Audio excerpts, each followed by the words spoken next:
and welcome to Arirang News. I'm Moon Gan-young. North Korea launched a long-range rocket at 9:30 a.m. South Korea time. The regime's sixth rocket launch comes just a month after its fourth nuclear test, which took place on January 6th. Now, the rocket launch took place on the first day today of a new launch window that North Korea reported to the International Maritime Organization on Saturday. First, here's our Kim Ji-yeon with the details of that launch. North Korea launched a rocket from its main Dongchang launch site near its northwestern border with China. South Korea's defense ministry said that its peace-eye surveillance planes, Green Pine Radar and Aegis destroyer detected the launch just 50 seconds after it occurred. Our Sejongdo Great Aegis destroyer was able to detect the missile at 0931, but disappeared from our radar at 0936. Korea and U.S. are analyzing if the launch was a success. The rocket's first stage fell in the West Sea as planned. The fairing, which encases the payload, fell into the East China Sea 6 minutes after the launch. The second stage fell into the Philippine Sea. This marks the sixth rocket launch by the communist regime in its ambition to develop a nuclear-tipped long-range missile, and comes a little over a month after the regime conducted its fourth nuclear test on January 6th. The rocket is believed to have a range of some 13,000 kilometers, enough to reach the United States. South Korea's defense ministry says there are no reports of damage from rocket debris in South Korean territory as of Sunday afternoon. North Korea notified the International Maritime Organization on Saturday that it had moved its launch date up to sometime between February 7th to 14th, after previously announcing it would conduct the launch sometime between February 8th and 25th. Experts believe the weather was a big factor in the change, as weather conditions are a crucial factor for a successful launch. The Seoul-based Korea Meteorological Administration says there were sunny skies in North Korea on Sunday morning, while cloudy skies and snow are expected on Monday and Tuesday. Kim Ji-yeon, Arirang News. Right, the South Korean government is assessing the situation and discussing further countermeasures. Early this morning, President Park Geun-hye held an emergency National Security Council meeting at the nation's top office. Let's now go live to our presidential office correspondent Song Ji-sun. She is standing by at Cheongwade. Now, Ji-sun, it was a rather prompt response from Seoul this morning. Good evening, Gan-young. Almost immediately after the rocket launch, President Park Geun-hye called for an emergency National Security Council meeting, and the meeting was held just an hour later with her cabinet members, the chief security officers, and the head of spy agency. There, President Park Geun-hye said Pyongyang's continued provocations is against peace and stability in the region and the world. She also said North action is a direct challenge to the international community and a clear breach of UN Security Council resolutions which ban the North from developing ballistic missile technologies. 더구나 이번 장거리 미사일 발사는 북한 핵실험에 따른 UN 안보리 제재 결의가 논의되고 있는 시점에 이루어졌다는 점에서 평화를 소망하는 국제사회에 대한 도전 행위입니다. 북한의 장거리 미사일 발사는 핵과 함께 그 운반수단인 미사일 능력을 더욱 고도화하려는 것으로서 동북아 지역은 물론 전 세계 평화와 안보에 대한 중대한 도전이자 어떤 대화에도 응하지 않고 오직 체제 유지를 위해 미사일을 고도화하려는 것입니다. President Park also condemned Pyongyang for only caring about its nuclear program and turning its back on its people. She also said the South Korean government would rev up its security capabilities in close alliance with the United States.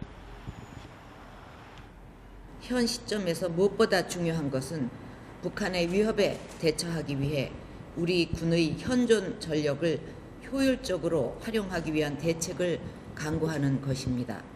아울러 한미 동맹 차원에서도 대응 능력을 강화시키기 위한 모든 필요한 조치를 취해 나가야 할 것입니다. 북한 정권은 고통받는 주민은 철저히 외면한 채 오직 핵과 미사일 개발에만 몰두함으로써 시대의 흐름에 역행하는 잘못된 길로 가고 있습니다. In a briefing to reporters after the emergency meeting, National Security Council Deputy Director Cho Tae-yong said the next task for Seoul and the international community is to devise strong and comprehensive sanctions on Pyongyang that will truly have an impact on its behavior. The South Korean government and the international community have invited North Korea for dialogue on numerous occasions, but Pyongyang never responded. In the meantime, North Korea earned itself time for the further development of advanced nuclear weapons. The only way to get Pyongyang to give up its nuclear program is by devising effective and strong sanctions, including UN Security Council resolutions, so the regime is forced to give up its nuclear ambitions.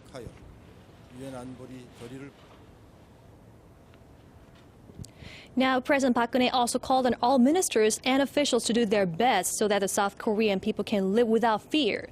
She also repeated her call to lawmakers to pass a pending bill on counterterrorism against North Korea's unpredictable behavior and its continued provocations. Back to you, Ganyang.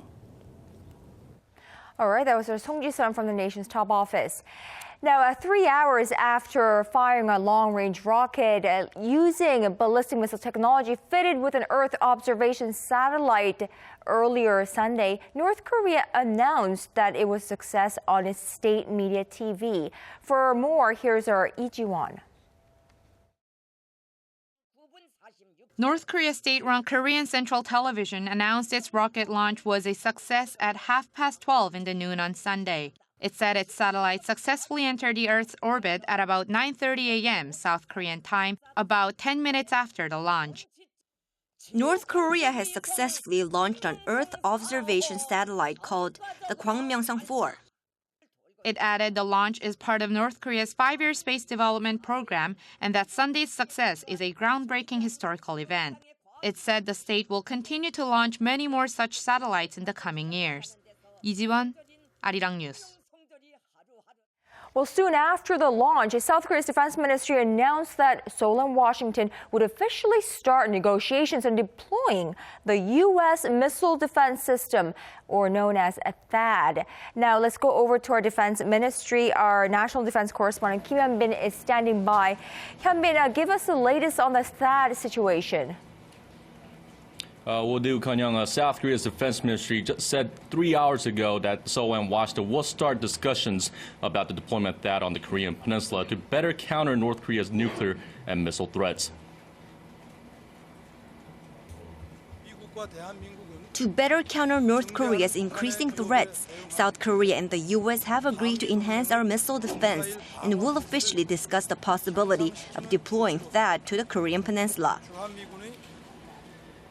The THAAD deployment issue was raised by the commander of the U.S. Forces Korea during an emergency meeting at noon today with South Korean Defense Minister Han Min-gu and U.S. Ambassador to Korea, Mark Lippert. This was an alliance decision recommended by CFC Commander General Scaparrotti. We also have seen growing support for this voiced in the ROK on the issue of THAAD recently. To that end, it is time to move forward on this issue. We look forward to close consultation and coordination on THAAD, as well as dealing with the threats to peace and stability posed by the DPRK. The U.S. has 7 THAAD batteries, 4 on the mainland, 1 in Guam, and 2 reserves, one of which could be deployed to South Korea. Now, Hyun-bin, THAAD, this has been a very touchy subject in the region for years. I think we need for you to explain why that is and why it is so significant about this U.S. missile defense system. Sure thing. China and Russia are strongly against the move as it will give the U.S. an upper hand in regional security, and also because the system could take down missiles aimed at the U.S. and regional allies. Now, the ministry says that if that is deployed to the peninsula, it could defend half of the Korean peninsula if attacked, creating a strong nuclear umbrella. The ministry added that THAAD can not only take down ICBMs, but also Scud, Nodong, and Musan missiles. Now, THAAD is also equipped with a state-of-the-art X-band radar with a range of up to 1,200 kilometers, meaning most of China's key cities, including Beijing, will be exposed. Well, for the past few years, South Korea has said it will develop its own missile defense system. What's going to happen with that, and who will be covering all the defense costs in deploying that to the peninsula, which is a very touchy subject as well? Well, the ministry says that it will continue developing its Korea air and missile defense system and emphasizes separate from the deployment of THAAD. Now, the ministry reiterated that KMD is a low-altitude missile defense system, making it the last tier of aerial defense and is only able to cover a small area. Now, THAAD, on the other hand, is a high-altitude aerial defense system that could cover a large chunk of the Korean peninsula. Now, if that is deployed, the ministry says that Seoul will provide the land and facilities to maintain it, while the U.S. will assume all other costs and maintenance fees. Now, there was speculation that the U.S. will push Seoul to purchase that in the future, but the Korean government says it has absolutely no intention of purchasing the $1 billion system now or in the future. Back to you, Konyong. That was our defense correspondent Kim Yeon-bin. And let's go over to our Kwon So-ah at Seoul's Foreign Affairs Ministry for the international reaction and efforts to make Pyongyang pay the price for its latest violation. So, what is the latest there? Pyongyang, Seoul's foreign ministry is on high alert, and officials here have been making contact with their partners around the world ever since North Korea's rocket launch earlier this morning. Now, the U.S. and Japan were quick to respond to and condemn the North's act, with Japanese Prime Minister Shinzo Abe calling it absolutely unacceptable. Now, Seoul's Foreign Minister Yoon Byung-se earlier told reporters here at the ministry that he will hold talks with U.S. Secretary of State John Kerry and Japanese Foreign Minister Fumio Kishida on the North's latest threat. In fact, the talks with Kishida have been said to have ended just around 10 to 20 minutes ago, so we will have updates on that later probably. Now, Yoon also said that the talks with Kerry could also continue at the annual Munich Security Conference later this month that both of them will attend, and that he is considering a trip to New York if necessary to discuss further details with UN Security Council member states. Now, South Korea currently is not one of them. Yoon also reaffirmed that efforts are ongoing at the Council on Pyongyang's earlier violation, its nuclear test a month ago. As talks on a new resolution against North Korea's fourth nuclear test are in progress, the rocket launch is expected to spur further discussions at the UN Security Council.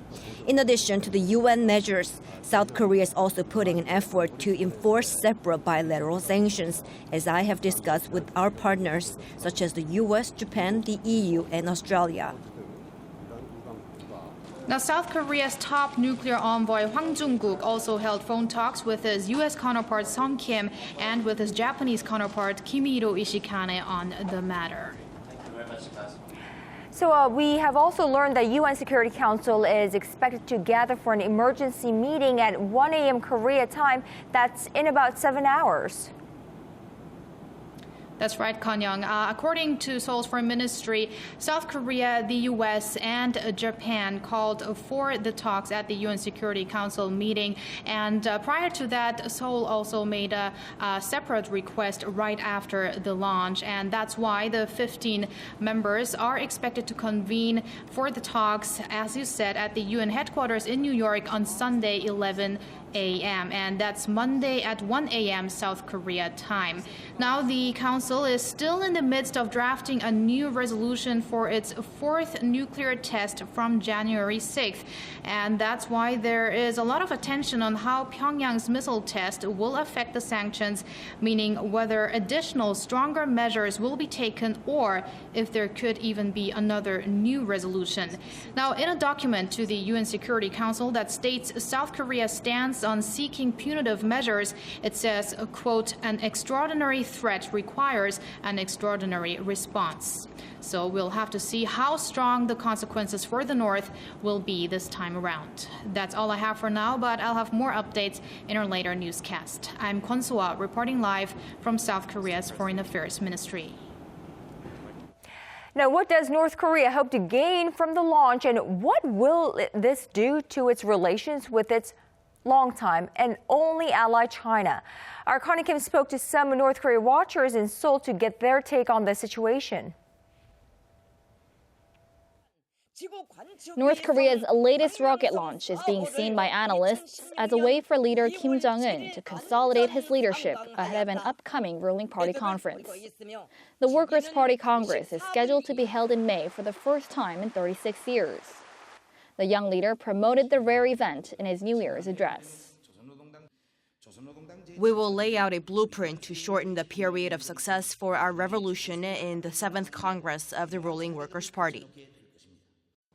Experts say another big goal North Korea wants to achieve with the launch is a grand bargain with the U.S. In the past few years, it's shown very little interest in negotiations.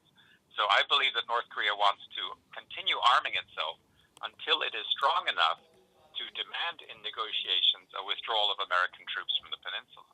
North Korea has long characterized its nuclear missile development as a counter against the hostile policies of the United States. It has also called to replace the armistice agreement that halted the Korean War with a peace treaty. The launch is a major affront to the North's longtime ally China, but the general consensus among experts is that Pyongyang believes that Beijing will not turn its back on the regime, even as it continues with its nuclear and missile development. China will express more discontent and disappointment in the North's long-range ballistic missile launch. But unless there is a change in the structure of strategic competition between the U.S. and China, Beijing is not likely to agree to impose sanctions that are strong enough to shake up the communist regime. China is North Korea's biggest trading partner and the main source of its arms, food, and energy. Beijing has been emphasizing dialogue rather than punishment following the North's latest nuclear test, a marked difference from the stances of South Korea, the U.S., and Japan, which all want stronger sanctions on Pyongyang. Connie Kim, Arirang News. Let's get some experts' view. We have on the line Daniel Pinkston, professor of international studies at Troy University. Dan, thanks so much for connecting with us. My pleasure. Now, so the launch comes on the heels of a fourth nuclear test, which North Korea is still on the receiving end of a condemnation by the international community. In fact, the UNSC had been trying to finalize a package of sanctions against North Korea for conducting that nuclear test. What, in your view, is running through the mind of its leader Kim Jong-un in launching this rocket today? Well, I think the regime and the leadership is very motivated to develop and deploy these advanced missile and nuclear technologies. The satellite launch has dual-use applications, so there is a legitimate reason for North Korea to be interested in having access to outer space for peaceful purposes, for telecommunications, Earth observation, weather forecasting, agriculture, and so forth. However, there are also military applications, and North Korea will exploit that. They use this launch to further their ICBM development program. This comes on the heels of this nuclear test as well. So they're looking to develop a delivery system at long ranges, particularly to the United States. So this is part of the program as well, and that's why it's destabilizing. But they're very, very motivated and will continue to do these types of tests to acquire the technology. Now, Dan, the South Korean president has strongly condemned that move, and Seoul's defense officials have announced that they have begun talks with their U.S. counterparts to bring U.S.'s missile defense system THAAD here on the peninsula. How will the introduction of THAAD here on the Korean peninsula change the geopolitical landscape of this region? What about China? Yes, that's correct. It's a little bit odd to me how this issue has become so politicized, and we see a lot of people weighing in with opinions about it, whether it should be deployed or not. Some people believe it's destabilizing and everything else, when they don't really have the expertise, I think, to make that choice or decision. In my view, it's a very technical question because of the technical nature of the system, and it's a serious national security consideration. So in my view, that decision should be based primarily on those considerations. However, there's been so much political circus surrounding this THAAD deployment or a potential THAAD deployment. But I think in the end, the president, the senior levels of the South Korean government have a responsibility to protect the citizens and the territory of the Republic of Korea.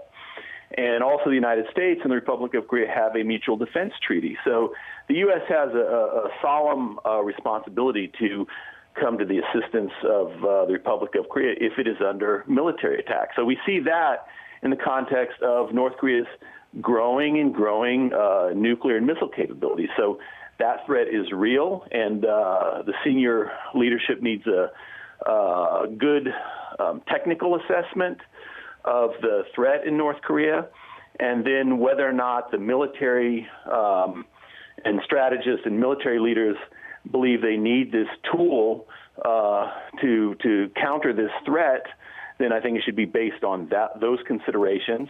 And they will begin those talks now. And of course, at the very most senior levels, I think President Park will have to decide if this is if the threat warrants this type of response.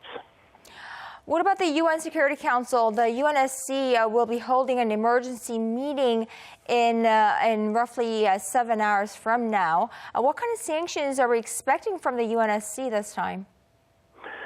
I think there might be some marginal, incremental punishments. But in the past couple of weeks, already a month has passed, and they have been unable to agree in how to respond to the nuclear test. So I think that is a strong indication of the splits within the Security Council and the types of things that the United States, Republic of Korea, Japan, and other friends and allies would like to see. China is simply not going to support. There have been rumors about the U.S. asking for a ban on North Korean exports of coal and minerals, a ban on imports of crude oil into North Korea, banning overflight rights for their civilian airline, Air Koryo, expansion of the number of people on the sanctions list, additional financial sanctions, and so forth. And I just don't think China's prepared to sign up for that under any conditions. So we might see some rhetoric, but as far as the types of very strong punitive measures, I don't expect that to be coming from Beijing. All right, well, we'll have to wait and see what the international community can come up with later tonight. All right, Daniel Pinkston, a professor of international studies at Troy University, thank you so much for joining with us today. We appreciate it. Okay, my pleasure.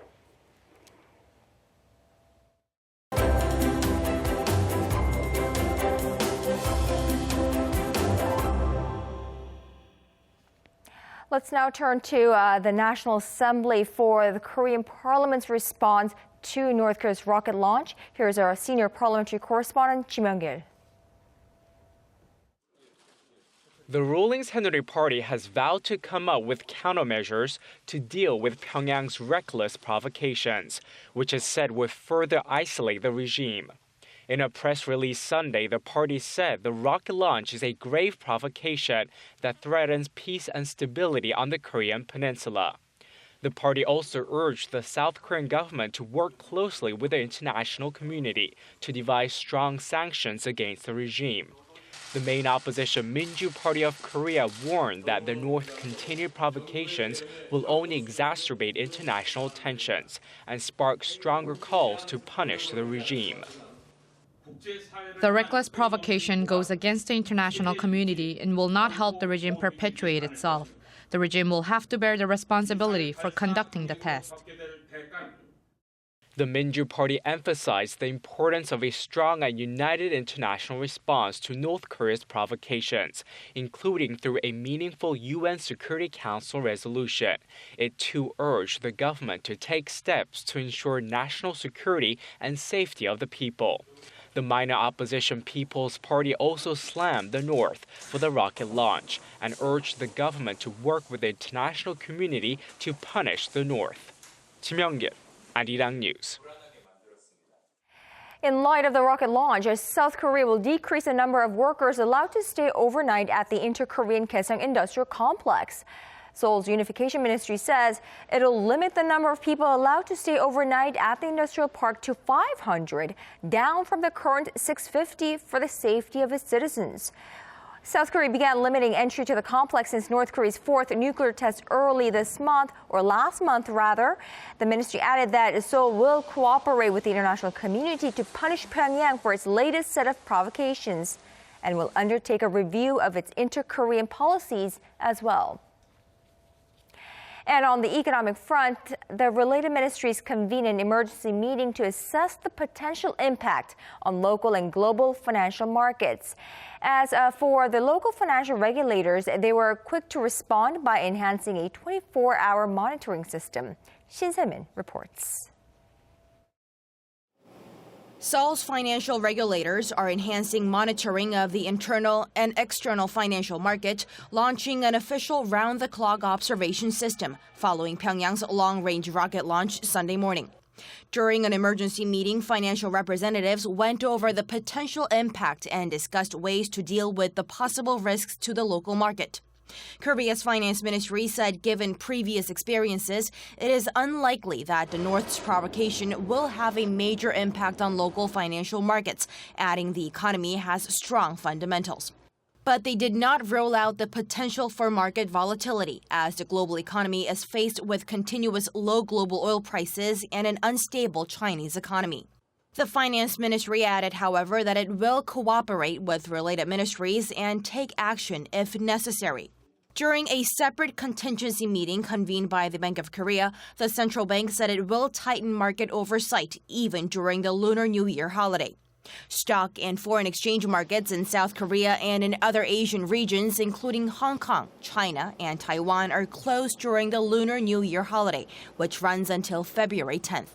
The Financial Service Commission said while working in hand with related ministries, it'll go over the contingency plans and risk management procedures to take an immediate action if necessary. The Finance Ministry has scheduled a macroeconomic meeting on Wednesday to check the long-term economic effects on the local market. Shin Se-min, Arirang News. Now, obviously, North Korea's rocket launch, it is a story in development, and Arirang News will keep you updated on the latest developments. And we are just getting reports that the South Korean military has retrieved some parts that seem to be part of the rocket that North Korea launched earlier on, and that it will analyze and assess that. Also, we have coming in Seoul's National Intelligence Agency saying that North Korea, there are hints that North Korea may be preparing for a fifth nuclear test. There are signs that North Korea is preparing for a fifth nuclear test, and also China's foreign ministry expressing its concern over Seoul and Washington's announcement of a possible deployment of THAAD on the Korean peninsula. Well, for that and more, tune in to our news at 10 p.m. Korea time, and we will have the latest updates for you then. Till then, goodbye.